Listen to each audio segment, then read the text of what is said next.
Alright, damn it, we've been waiting long enough for a sequel to this movie. Time to just make it ourselves. Behind the Mask. The Rise of Cody Leach. You know you want it.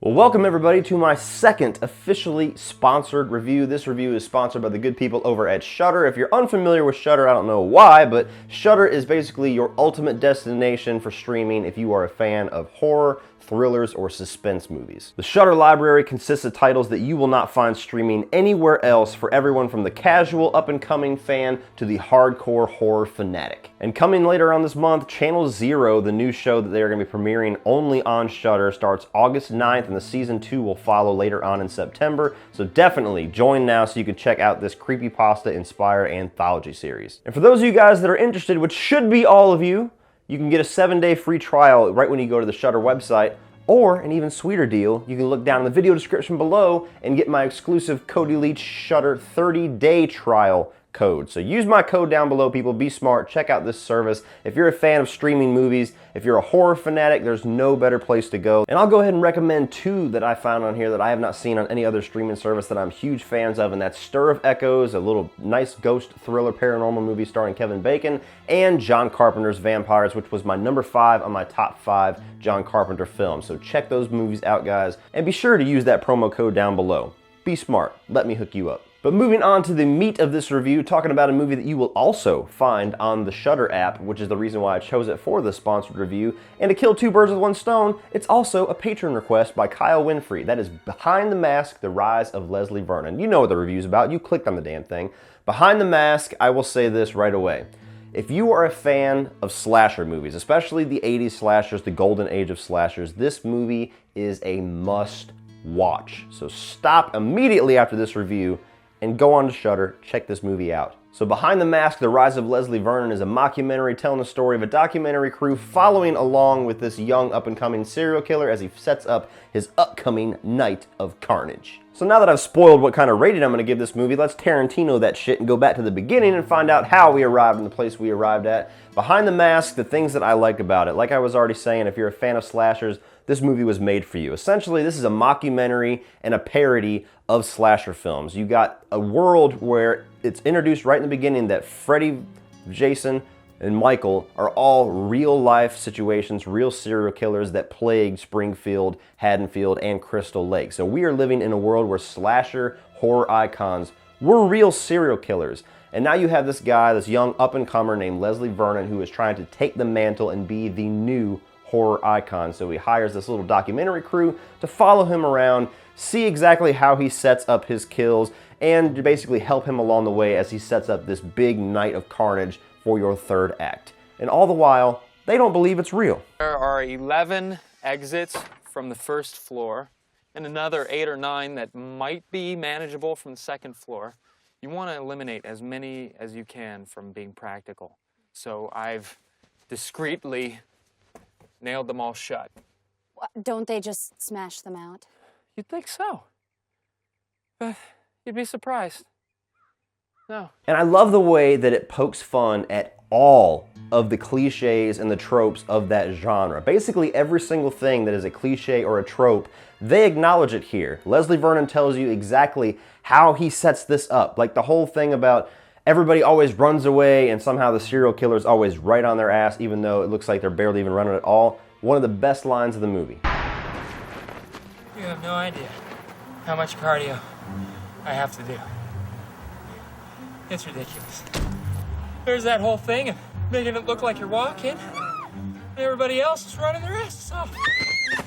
You even get scenes where like he's at the setting where he knows all of these kids are going to be in this third act and he's doing things to set up and kind of, you know, facilitate all of these horror cliches and tropes, like taking all the batteries out of all the flashlights and replacing them with dead batteries. He has like this digital clicker that'll turn off the lights. He's setting up weapons that they're going to pick up to try to fight him off that he's already sabotaged by cutting them a little bit through the ways in the stock or loosening the sledgehammer. All these little cool nods that you watch it And if you're a slasher fan, you are cracking up because every single thing that he is setting up, you have seen done in dozens of slasher movies where somebody grabs a pickaxe and swings it at him and it just breaks in half and you're like, oh, so that's, okay. I'm following you, that's clever. And the movie's genuinely funny with the way that they execute that. Like, I think that if you're not a slasher fan, you're not in on the joke, it's not gonna be funny, but if you are a slasher fan, every single time that they bring up one of these tropes or he's setting up something that you've seen in so many movies, you're just gonna laugh because you're like, holy crap, they're actually acknowledging that. It's so smart and so ingenious the way that they did it that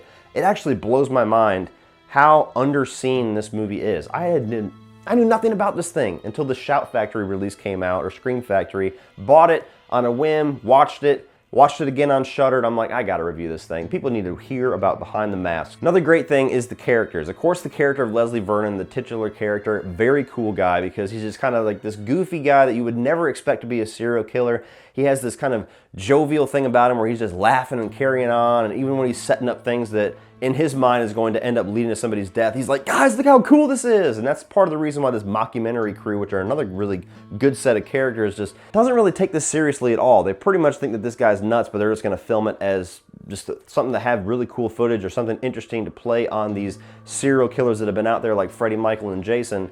And little do they know, this mofo is 100% serious about everything he is setting up. And leading this mockumentary crew is another very cool character by the name of Taylor. Now you're following her just as much as you're following Leslie Vernon. And without spoiling, I will say that when you're going along this journey with her, trying to figure out, is this guy serious? Is this guy not serious? And especially once the reveals start coming that this guy is not screwing around, she has a really cool turn as a character that pays off a lot in the third act. So again, very cool characters in this movie. Oh, yeah, speaking of characters, this movie has Robert Englund. The Robert Englund playing Dr. Loomis. Let me say that again. Robert Englund playing Dr. Loomis. You have no idea who you're dealing with. If that doesn't sell you on this movie, shut the review off right now. Another great thing that I like that they do is that this movie kind of flips its style a little bit. There's mockumentary found footage style in it, and then whenever it's showing how these scenes that he's playing out, like whenever he's setting up these weapons to be used and he's, setting up these things, like when somebody walks into a room, it's gonna look like a dead body's in the room to make them freak out and run out and warn everybody. All these little things that he's setting up, like putting the dominoes up for some of these teenagers to knock them all down. The movie will switch and it will show you in regular film format, like you're watching an actual slasher film, how all this stuff plays out. So the movie changes up its tone, changes up its style, changes up its pace consistently throughout the movie, and it keeps it fun because I'm somebody that, I'm not a big fan of found footage or mockumentaries or documentaries if I'm being honest. So the fact that there's sections of the movie that's like that, and then there's sections of the movie that feels like a classic slasher.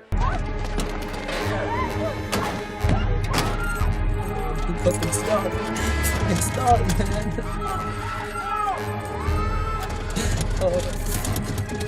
Oh shit. Oh fuck. Oh, stop.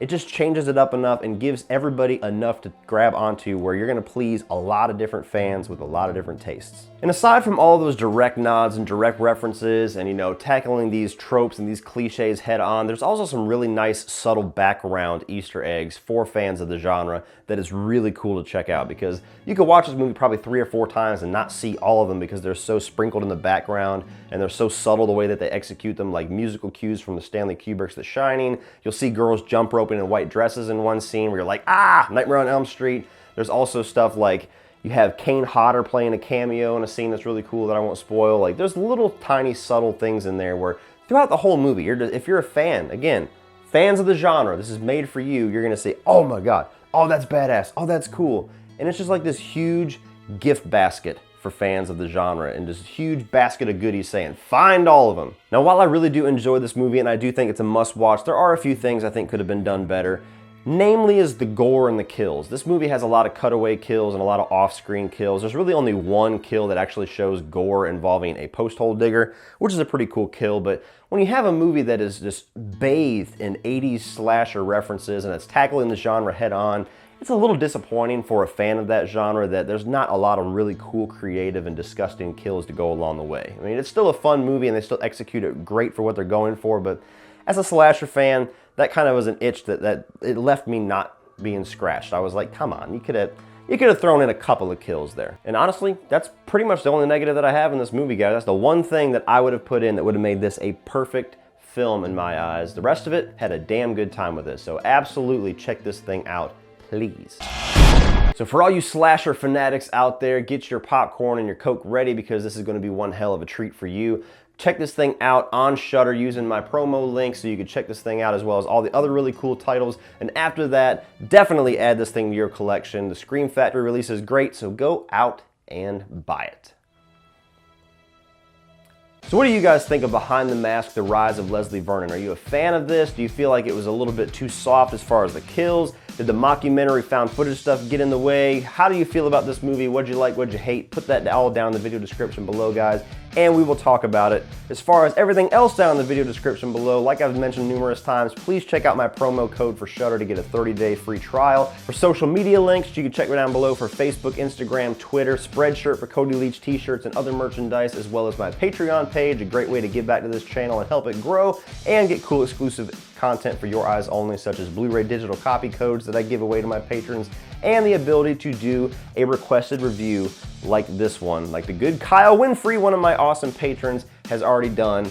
Kyle, hope you enjoyed this review, and thank you so much for choosing a kick-ass movie for me to do for a patron request. Please like and share this video, guys. Hit that subscribe button if you're not already a subscriber, and if you want to check out some more of my videos, you can check out a few more by clicking right over here.